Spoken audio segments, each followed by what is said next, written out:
What's up, guys? I wanted to do an update on the SPI Moke project. As you see behind me, I got the Moke sitting there, and not a lot is going on. You can kind of look around the garage here behind me. We're in a bit of a state of disarray. Got quite the mess going on. Let's see, get that in there. Yeah, it's really getting messy in here. So I've been kind of working on that. As you see behind me, this nice wall. I've got a nice time lapse of me and the wife putting that wall up. You already got some things hung on it. Then I got one over here that's already populated. Got my chainsaws and everything on it. So that's kind of what's been going on with the project. We're kind of on hold right now. Total Charlie Foxtrot going on in here. The plan was I was trying to get the Moke ready to go to Mini Meat East, and we didn't quite make it. I needed a few more days. Actually, I thought I needed a few more days. I needed like a couple more shipments of parts and, you know, a little bit more time of testing and everything. What ended up happening was I got the car together. I got the head back on, which I think I covered that in another video. Unbelievably, the thing ran when I put the head back on. This is the first time I've done, you know, a head pull and replace. So I was quite pleased with that.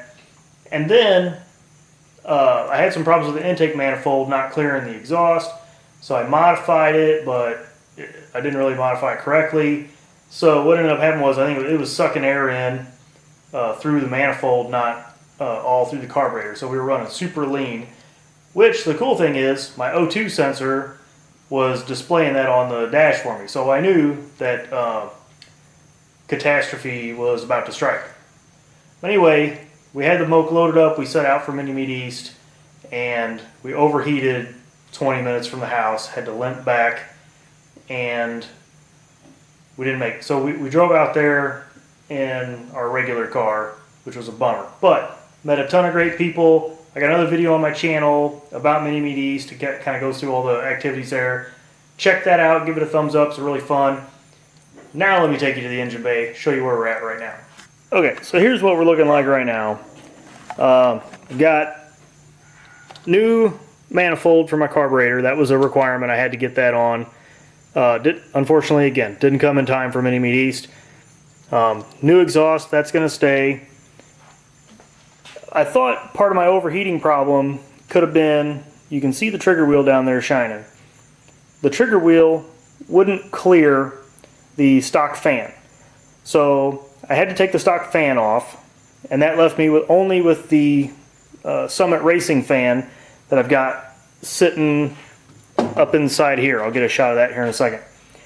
Well, the stock radiator shroud, if you've ever seen these, it has kind of a shroud that goes all across here, and I was thinking that airflow coming into there wasn't really working that great, and then also the radiator wasn't really butted up against here. There was a decent gap between the radiator and this, I don't know, whatever, little air box thing.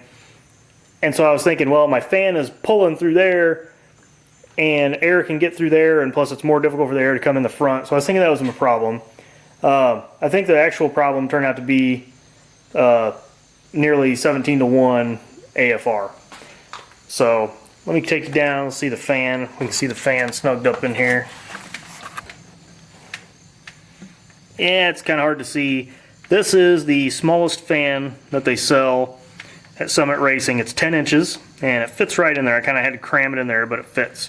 I didn't really wire it up that great, but I got it just grounded to the fender here, and then it goes to a relay, and that relay fires when I turn the key on. So real simple. Obviously, once we get the Mega Squirt in place, there's going to be a temperature sensor, and that temperature sensor is going to turn the fan on and off through the ECU.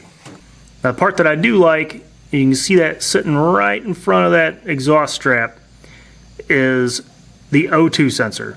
That's an Innovate MTXL. It goes up to a gauge on the dash.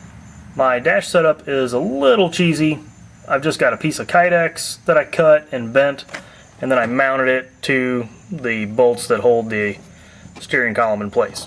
So real easy, but they're actually on there. I actually screwed them in to the back kind of well, and this Kydex is thick enough to the point that it doesn't really flop around that much. So when we turn it on, fan kicks on, MTXL goes through its routine. I've been sitting here for a while, fires right up on the first shot. Got my idle set a little high. That's going to continue to creep up if I leave it running. I think after about a couple, 3 minutes that that gauge will begin to work.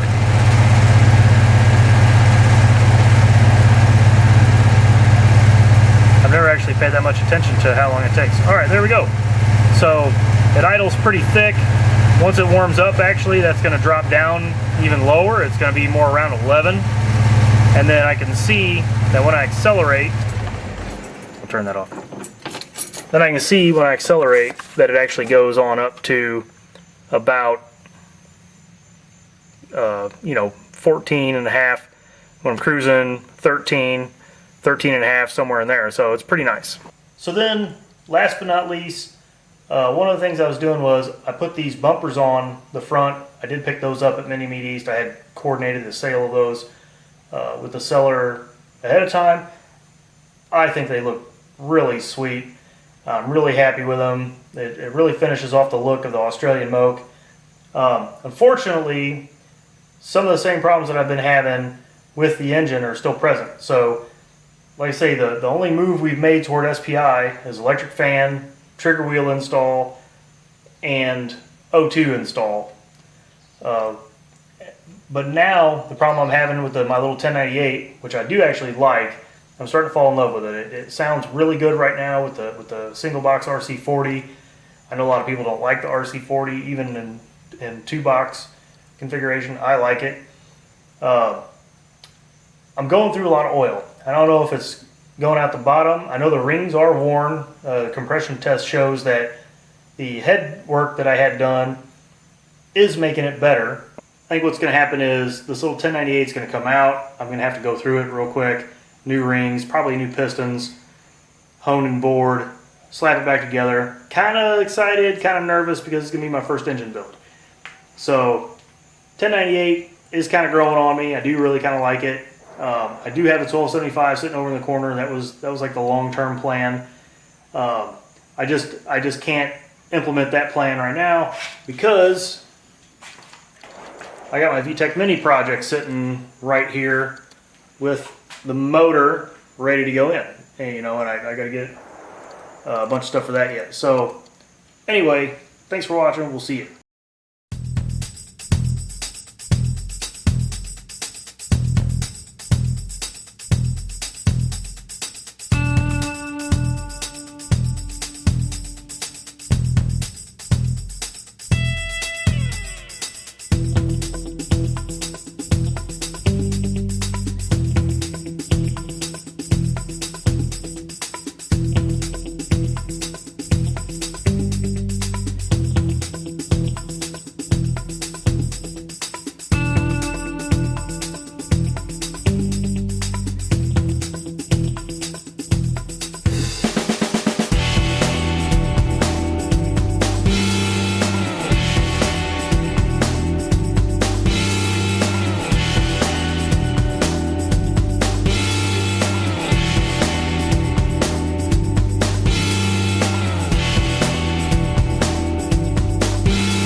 but that they're still worn. So I think what's going to happen is this winter, as I turn my attention over to the VTEC Mini project, which is right here, I'm also going to have to do my first engine build.